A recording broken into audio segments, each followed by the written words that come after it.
Hello and welcome to the Tough Girl Podcast, a 3-time award-winning show that aims to motivate and inspire you while increasing the amount of female role models in the media, especially in relation to adventure and physical challenges. I'm your host, Sarah Williams. If you're passionate about adventure, challenge and learning from women who have overcome obstacles and achieved remarkable things, then this is the podcast for you. Every Tuesday at 7 a.m, new episodes go live featuring incredible women who share their stories, insights and tips to help you achieve your dreams and goals.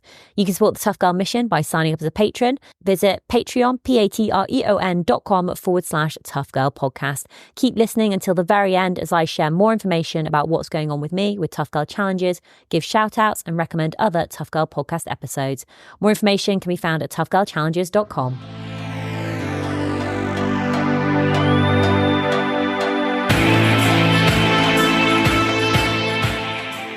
I'm Alex of Alex Larson Nutrition. I'm a registered dietitian by trade. I'm based in Duluth, Minnesota, which is here in the Midwest in the U.S., very close to Lake Superior, very beautiful area. I live here with my family. I'm married and I have 3 young kids. The oldest is 7 and the youngest is 8 months.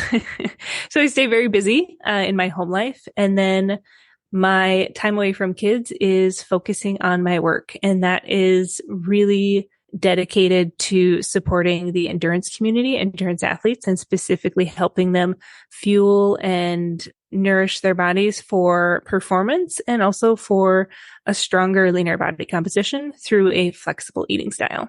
So we are going to talk about all of this, being an endurance athlete yourself, working with endurance athlete, managing that with 3 kids and motivation and obviously nutrition and fueling and all of that good stuff. But I'd like to take you back just to sort of your earlier years and growing up. You know, were you sporty, outdoorsy? What were you like when you were younger?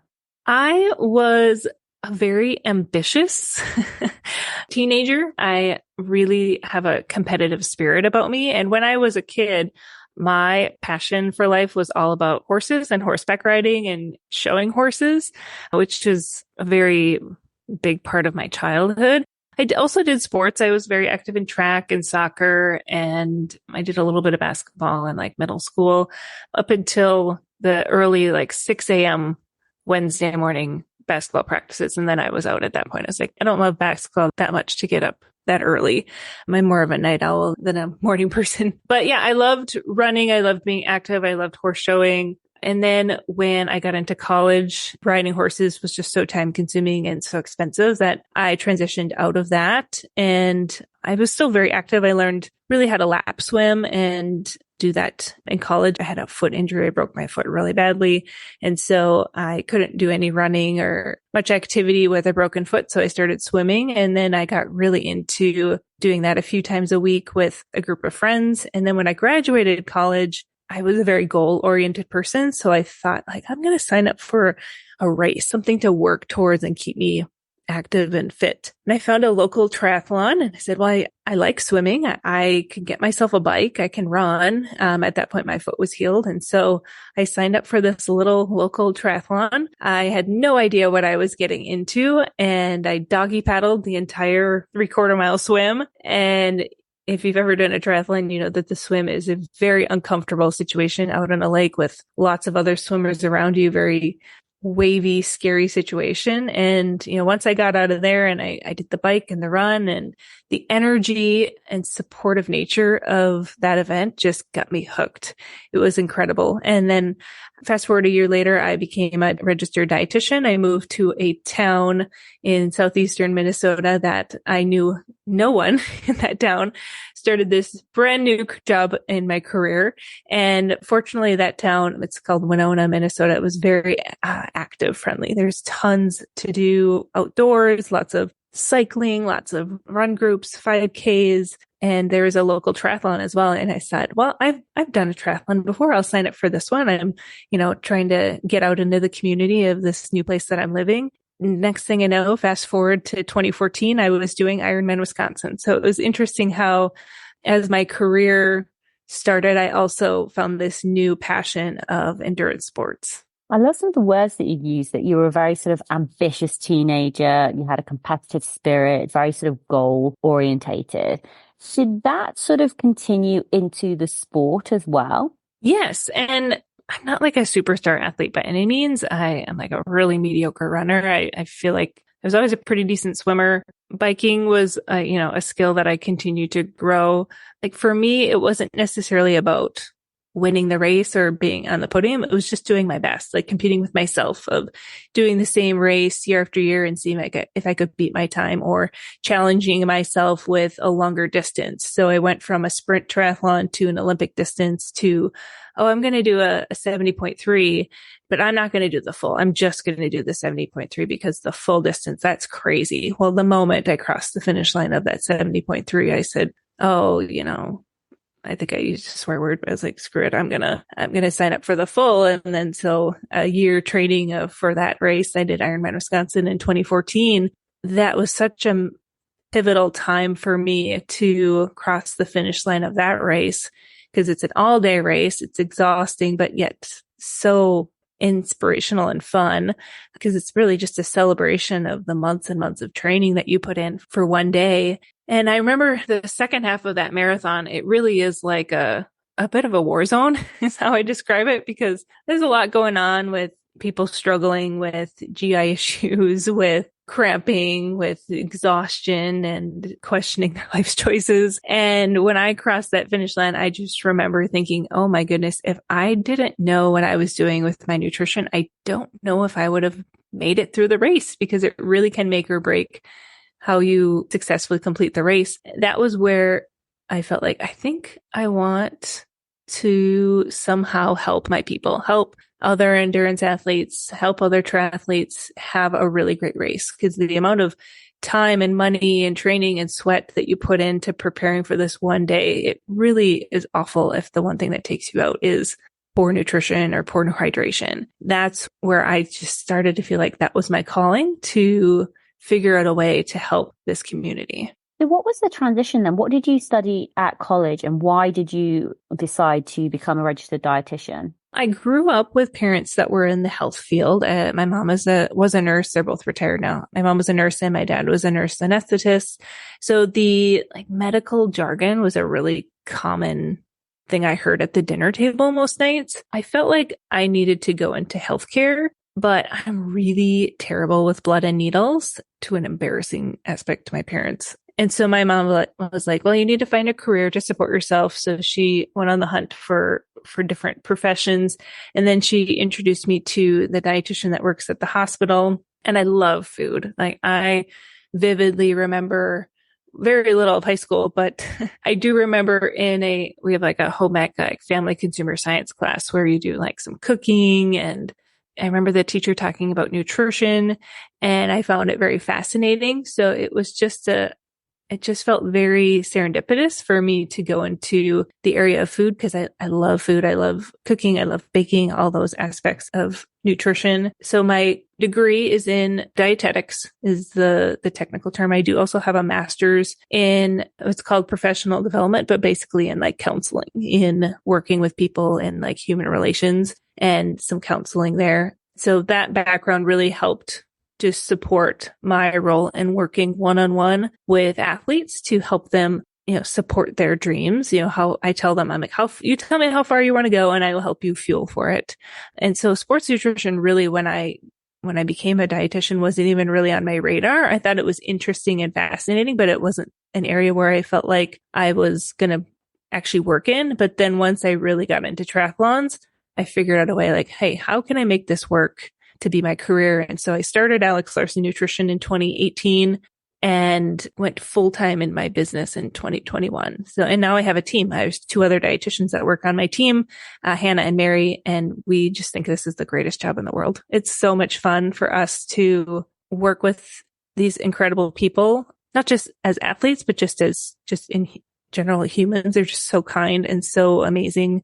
For us, like for example, over the weekend, every weekend, we have athletes that are doing some sort of race, and we had quite a few athletes that came back and talked about how like, they won their race, or they had a PR, or they just did a long workout and they felt so great. Like that to us is so rewarding. We just love our job. I really love this combination and like how it's come together, and the fact that you said it's like a calling and you want to, work with the people in the community.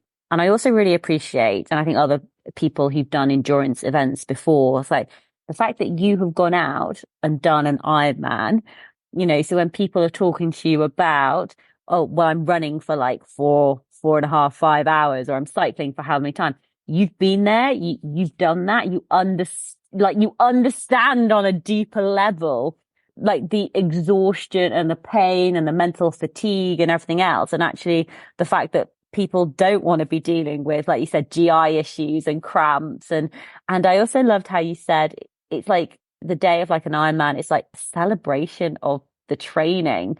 And actually you want it to be a great day. So, let's delve into I was mixing up fuel and food, but food, fueling, nutrition.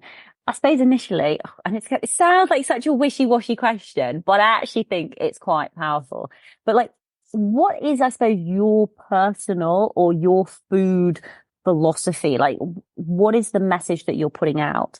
So for me, food is so many different things to people. It's not just nutrients, it's enjoyment, it's personal, it's cultural, it's social. So for me, I feel like with nutrition and how people eat, it's a very individualized thing. And for athletes also, I think there's this also conversation of like supplements too. And so I want first and foremost for people to get their nutrition from food in any way that they can, in a way that's sustainable for them and works well with their lifestyle. I want people to like how they eat. I don't want them to feel like they're having to diet or not eat something because it's not good for them. To me, truly, there's no good or bad foods. Food doesn't hold any moral value. Yes, there is a wide range of nutritional value that food offers, but there's also, like I said, the value of nostalgia for someone. For me, if I eat like rich tomato-based bouillon broth soup, it just instantly brings me back to eating that at my grandma's dinner table. You know what I mean? Like, so there's so many different intricacies of food that I want to respect for each individual. And so when we work with an athlete, we want to look at what's your schedule like? What food preferences do you have? Do you have any, allergies or religious parameters around food? Like all those different little aspects of a person's life.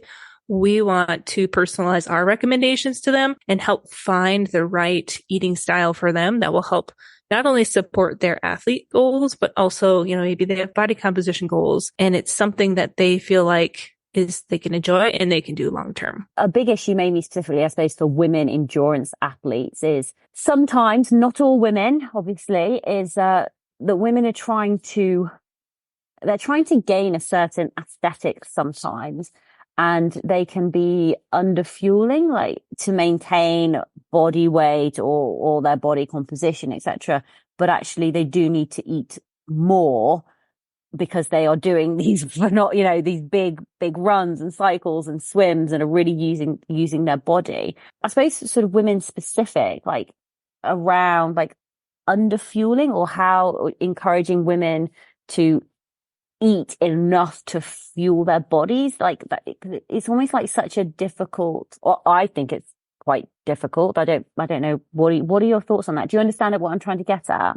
Yeah. I mean, there's this diet culture aspect that I feel like has been conditioned into our brains for 20, 30 years. And we're having to start to rewire that. And it's really challenging because 20, 30 years ago, endurance sports wasn't as popular as it is now. And so now we're trying to figure out, how do I nourish my body for these distance events that I'm doing, but also respect my desire to have a healthy body weight, to look lean, to look strong. And there is kind of a balance with that, because sometimes people will start this sport because they want to lose weight. And some people do lose weight, and some people actually gain some weight if they train for a marathon or whatnot. And that's very frustrating for them. And I hear them that is very frustrating if the goal for them was to exercise more and eat less, because that's how we've been told is the only way you can lose weight. And then they see weight gain when they're exercising more than ever. That's really confusing and frustrating. So I like to help bring some clarity in. We need you to fuel more. We need to make sure we have the right balance of nutrition, that we're supporting your workouts with enough carbs to give you the energy to complete that training or complete that race as desired. But then we're also honing in on the recovery piece, because exercise is very stressful on our bodies. And as women, we love to carry stress on us, it seems like. And so how can we fuel and make the right fueling choices and nutrition choices throughout the rest of the day to support recovery and reduce that stress in our body? When I hike, I am stoveless. And that's partly because I am super lazy. As in, like, I do not even want to boil water to fill, the boil in the bag meals that you can take hiking where you add the boiled water and seal it up.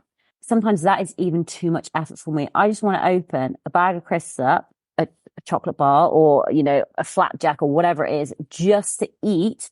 And then I can forget about it and move on. Probably, by the way, most people listening are not as lazy as me when it comes to cooking. But so the link in, I suppose, is how can people get that balance right? Training for an Ironman, training for a marathon, training for a long endurance event is very time. It can suck time out of your life, especially if you're already working a full-time job. You yourself mentioned that, you've got 3 kids, 7 down to 8 months. Like, how can you balance that when people do have these busy lifestyles now? Again, like what are the tips? What are the advice? Is it meal prepping? Is it meal services? How can you make that work to fit into people's busy lifestyles?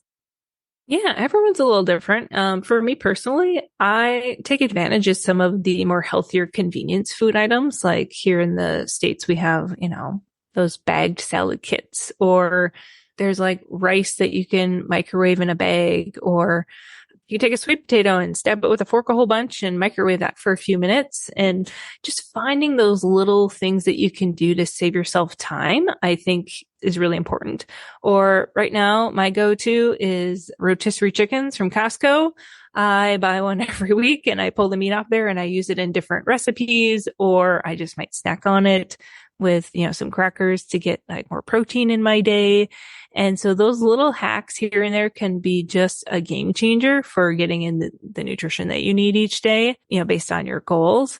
I think there's nothing wrong with like a flapjack or a crisp, while you're out on those long hikes. Like, of course you don't want to boil water while you're out in the middle of the woods. Like, I don't blame you for that either. As you were saying that, like, you shouldn't feel lazy by trying to find the quick and easy way to do something. I think it's smart. I had a good dietitian friend who she does more like child parenting nutrition. And I was like, oh, I had to do, I was so tired this evening and I had to get food on the table for the kids. And so we did like toast and scrambled eggs. And she goes, that's not cheating, Alex. That's just smart. And I was like, you know what? You're right. Like, I am putting food on the table. I'm nourishing my family and myself. And if I have to press the easy button certain nights of the week, so be it.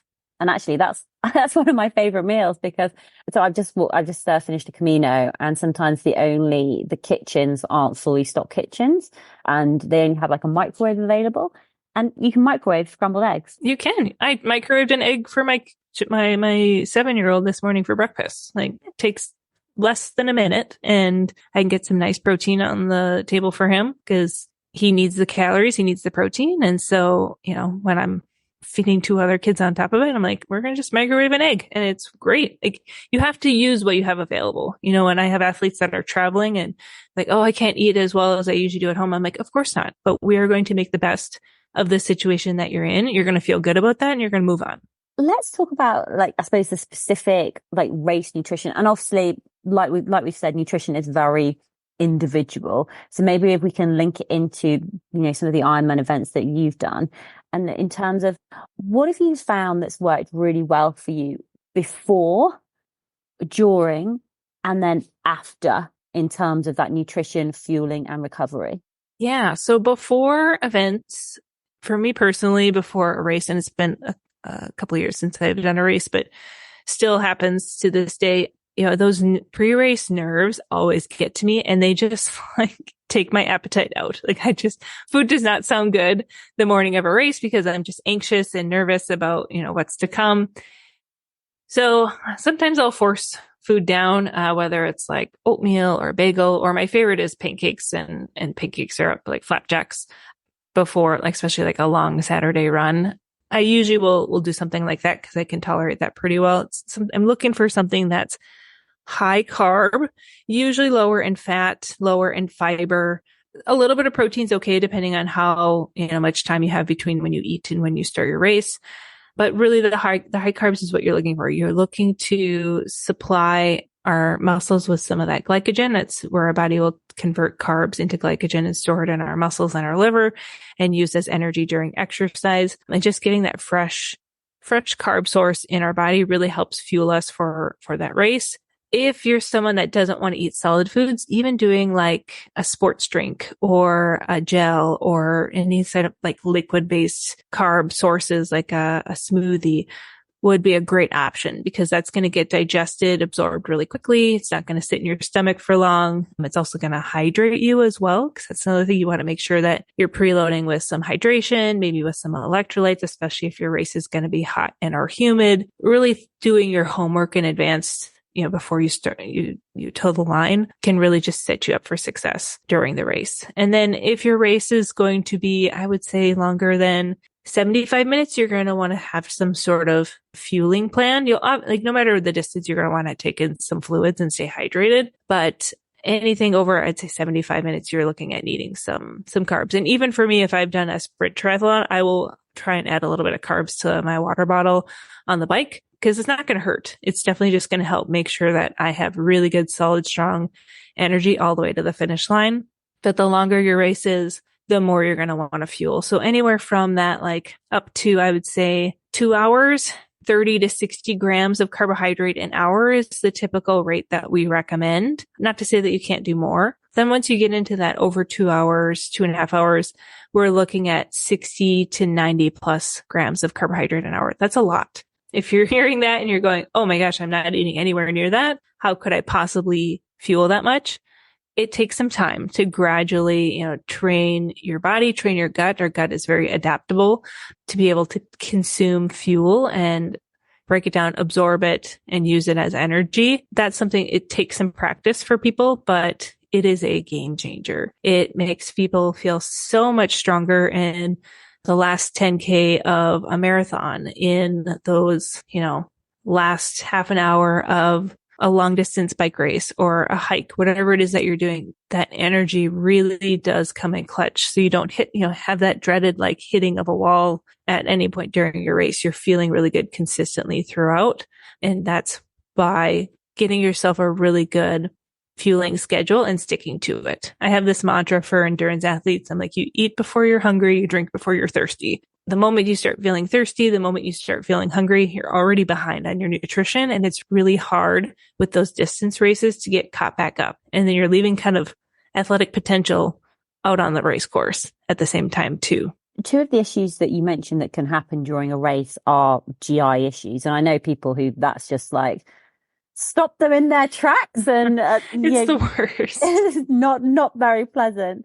And then cramping. Like if we take each one in turn, so like if there's like GI issues, what can people do, or what should they definitely avoid? Like, is there any sort of top tips with that? With GI issues, it's very individual. That's the biggest struggle with them is, I call myself a food detective to our athletes. I'm like, don't think of me as the food police.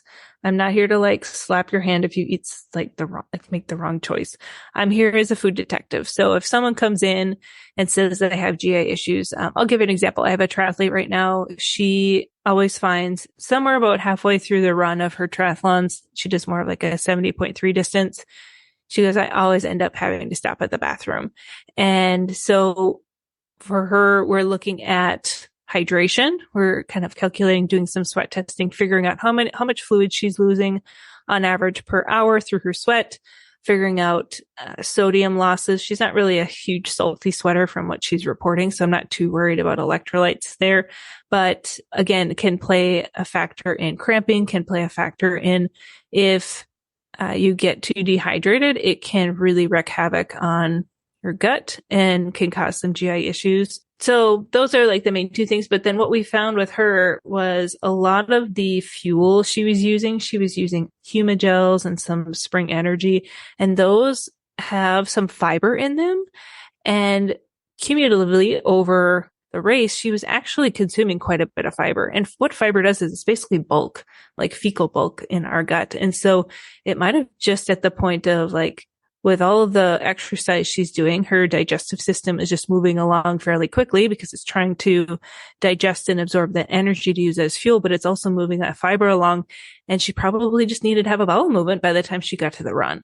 And so we're kind of testing it out in her longer brick workouts, where she's doing like a longer bike and then a run afterwards. Or she's just doing a long run. We're trying some different fuel options that are lower fiber. And then also when we get to the few days before her race, we're going to make sure she has a lower fiber diet so that we just have less likelihood of her having a GI issue, on that run. Or sometimes it can be, if you're dealing with more like nausea, upset stomach, it could be that your stomach isn't emptying quick enough. Because with running, especially that jostling motion, if you have contents in your stomach and that's moving around, it does make it more likely that you might have some heartburn, acid reflux, some nausea issues. And so we want to find fuel sources that are going to get digested and absorbed as fast as possible and cleared from your stomach so you don't have those issues. I love that word, like, you're not the food police, you're a food detective. Yes, that's what I like to call it. But actually, that is actually psychologically, that's a big difference, because when it's when you feel as though you're being policed, you feel as though you're being watched and you're going to get in trouble and you're going to go to jail and you're doing I'm going to have like very strict rules that you have to follow. Like this is the law of the of nutrition. And I don't want it to look like that. I want things to be very flexible and very welcoming and freeing for people's food choices. But I also want to help connect the dots of like, hey, why did this workout feel so great? Oh yeah, you did XYZ here with your fueling. Let's keep doing that. Or, ooh, this workout felt like crap. Okay, let's dig in. Let's figure out what happened. So for example, I had a athlete this weekend who did a long bike on Saturday, a long run on Sunday, and like it just didn't feel good. He goes, my Monday morning run felt terrible, and I know I didn't eat enough carbs. He goes, I know I didn't. And I said to him, I was like, what's interesting is that you already kind of solved it for me. I was like, the fact that you recognize that your body didn't have enough carb is like, that is a win. So I didn't even have to like dig in. He already recognized that. And that I felt like it was really huge because that's such an important tool for him to take with him beyond working one-on-one with a dietitian.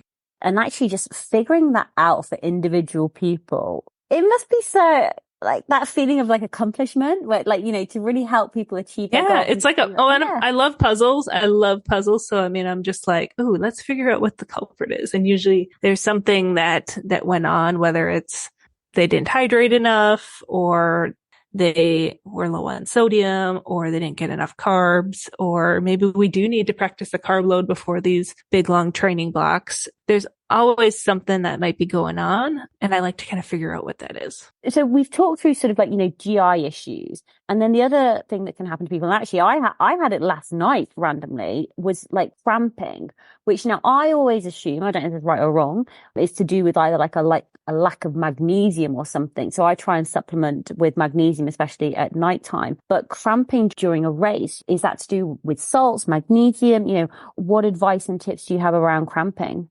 I typically will look at hydration and electrolytes first. So making sure we understand, okay, what's your sweat rate, especially if the race is particularly hot and humid, having them test, on a warmer day to give us an idea of, okay, how much do we need you to be taking in to prevent you from getting too dehydrated on the race day? And then if they've had really chronic cramping issues, I will have them go and do some sort of sweat testing that will give us a really good idea of their sodium concentration in their sweat.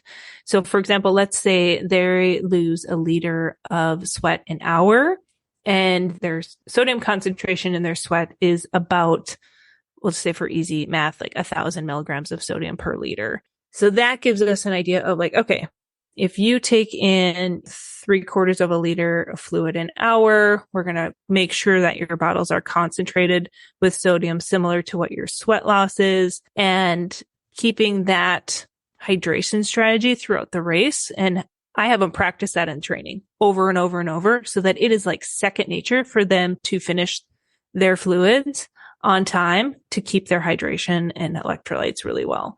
So I had a gravel cyclist who was always at the end of his long races would have cramping issues. And so we switched his fueling product to one that was a higher sodium. And after that, he's like, I had never had a single bit of cramping. So usually that's the first place that I look. But if they're under fueled too, then their body just is like, just running out of energy. There's not enough carbs for them to continue performing at the level that they're wanting to. And so sometimes there's some fatigue going on too in the muscles just from not getting enough carb base too. So that would be another aspect of where I would look at. And then there's always the component of just under training and just general muscle fatigue. But if we're dialed in with fuel, hydration, electrolytes, we can usually combat that cramping pretty well.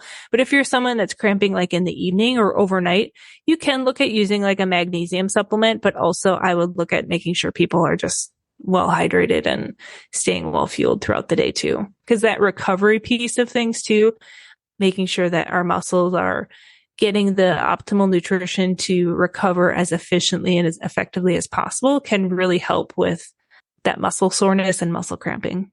So Alex, you've got 3 young kids at the moment, you've got your business. Have you got any more races coming up that you're planning on doing?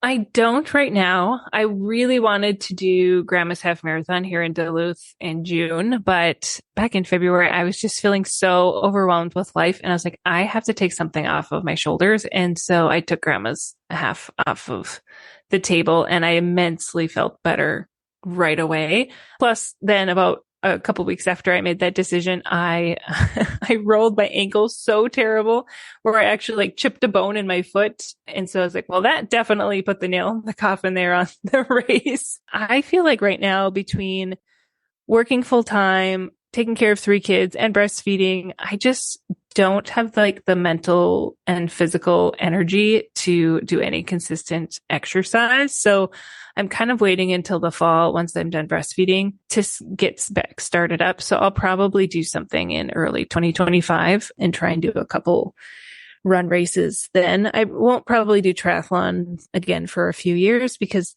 training for 3 events, like 3 sports essentially is so time consuming and I just don't have that capacity. And I try and be really intentional about anything that I do. If I'm going to do it, I'm going to try and do it really well. And so right now I'm just kind of focused on being a really good mom and supporting them. That's really good to hear because I think sometimes it's almost like, I know I asked the question, but like, what's next? What's the next event? What's the next race? Right. Sometimes it's okay to be like, actually, like I love what you said when you almost felt like as soon as you took that off your plate, like the half marathon, it's suddenly like that sense of like a little bit of relief. So much relief. Yeah. Well, I mean, just like randomly, like I was planning on heading to America this year to walk the PCT. And it was on when I was walking the South Island of New Zealand earlier this year in like January or February. In my mind, I was just thinking, no, like it's too much. And like I literally had it scheduled out, like what I was going to do. I had it all, the time like blocked off, everything done. And as soon as I was like, actually, hold on, Sarah, you're the one putting yourself in this position. You can make the decision to say, no, actually, I'm going to delay this by a year or 2 years or whatever. And I felt like I was letting people down. And then it's like, no, you're not. It's fine. And then like, just like you, I got that sense of like, as soon as I sort of made that decision, like, actually, let's pull that. Let's do something that's different. Let's really listen to my body. Let's be the word that you use, intentional about where I'm going and how I'm using my time. And I just felt like a lot better thinking, yeah, actually, it's not the right time. And sometimes you've got to get the timing right with these things. Yeah. There's a saying that women can have it all. We just can't have it all at the same time. Yeah. So I have to tell myself that very often. Very true. Is there anything that's happening in the world of nutrition and fueling and being a dietitian that you'd like to share, that you'd like to bring attention to? And there might not be, by the way, so that's a very general question, but but that is very general. Yeah. I'm trying to think of for me, I think it's just important for women to know that nutrition is an evolution. If you find that nutrition information is very frustrating and confusing, I think it's really important to look at where are you getting all of your information. Do you have like a wide variety of accounts that you follow on social media? If so, maybe it might be time to like simplify it down to just a few different accounts that maybe all support your vibe and your aspirations of how you want to eat. That I think is really important because there is so much noise on the internet about how we should be or should not be eating, should not be eating. And so if you're feeling overwhelmed, I think it's time to really focus on simplifying, because that's what I'm all about in terms of nutrition. Is I've been on Facebook groups before where people will ask for nutrition advice, and then I'll read through the comments and there's like a million different responses, some of them that conflict with each other. And I'm like, how the heck is this person supposed to decide what they're supposed to do? Like, it's overwhelming. So that's my recommendation just to people is, yes, there is a lot of noise out there, but you don't have to listen to it all. You can select the philosophies that align with your values and go with that. And Alex, you are fantastic on social media. Do you want to share? Do you want to share your Instagram and your website and how people can reach out, connect with you, follow along with you? And I know that you also have like a free nutritional resources available as well on your website. I do, yes. So on social media, I'm at Alex Larson Nutrition. I'm most active on Instagram. It's where I spend most of my time. But if you're a Facebooker, I've got content on there as well. And a little bit on TikTok. I try not to go too much on TikTok because I find myself just wasting too much time swiping at the entertainment that is TikTok. And then my website is at Alex Larson Nutrition. I've got about 100 different blog articles on there. So there is a wide range of amazing content on our blog. I have a whole section for female athlete nutrition. So we talk about pregnancy, postpartum, for athletes specifically. There's one on fueling around your menstrual cycle. There's one on menopause. Like, I've got a really nice little honey hole of female athlete nutrition topics. There's a lot of different supplements that we cover on there. So, and then I've got some other free resources as well. So definitely check it out if you're looking to gain some clarity in just how you should be making your food choices to align with your needs as an athlete. And did you work, obviously, you can see people face to face, but do you also work sort of online and like with like international clients, I suppose? Yeah, actually, everything that we do is online. We're 100% awesome. Virtual. So we don't see any athletes in person. So we have a good chunk of our athletes are in the US, but we have some as well in the UK, in Europe. We have a few in Australia, but the time change with them being like 15 hours ahead of us is the biggest struggle.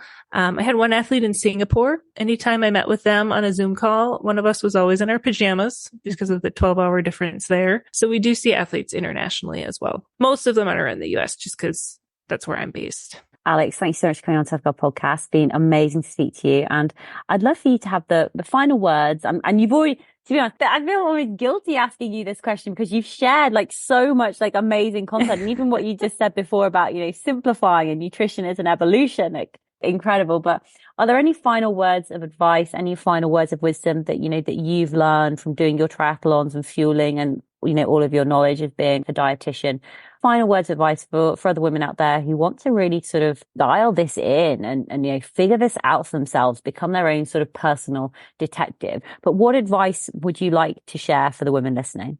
I have so much, I have so much that I want to share with women because I feel like it is such a tough time right now with this diet culture mindset still being very like front and center.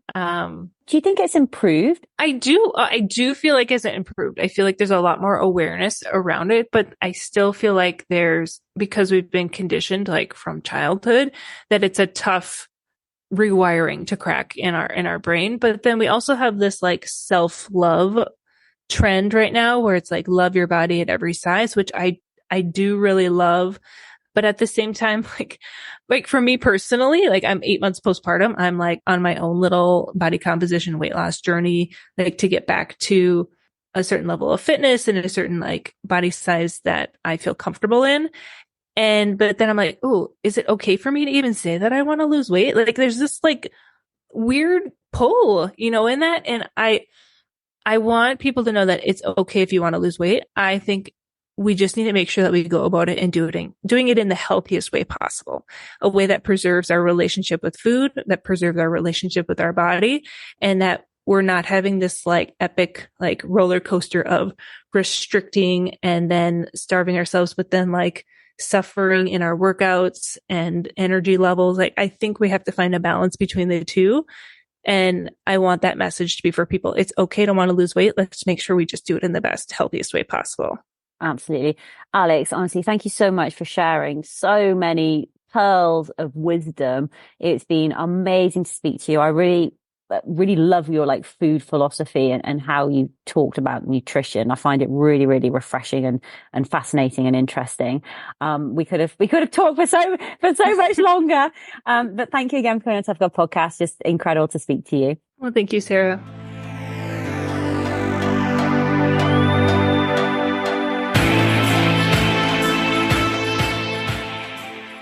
Hey tribe, Sarah here. Really hope you enjoyed that episode with Alex. What an absolute inspiration. I loved all of the information that she shared. If you want to read more about that, then you can visit toughgirlchallenges.com where the show notes are. On the website, you can find more information about me, Tough Girl Challenges, the different adventures and challenges that I've done, as well as more information about the incredible women who have shared their story on the Tough Girl Podcast.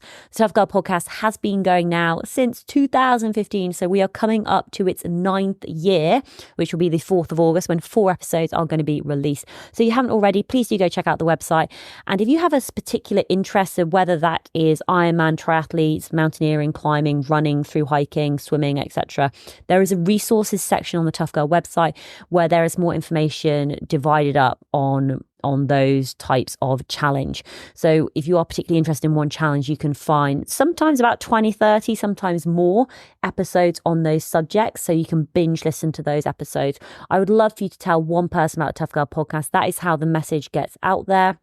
Please share it with members of your run club, your cycle club, your Ironman club. Please tell one friend about the Tough Girl Podcast. Share it on your social media. Tag me in it. My Instagram handle is at Tough Girl Challenges. Do hashtag Tough Girl Podcast. That will be truly epic. If you want to do more than that, I would totally appreciate it. I would love for you to leave a 5-star review on whatever platform that you are listening on. And if you are in a financially stable place at the moment and you would love to support the work that I'm doing, then please do visit Patreon, patreon.com/Tough Girl Podcast.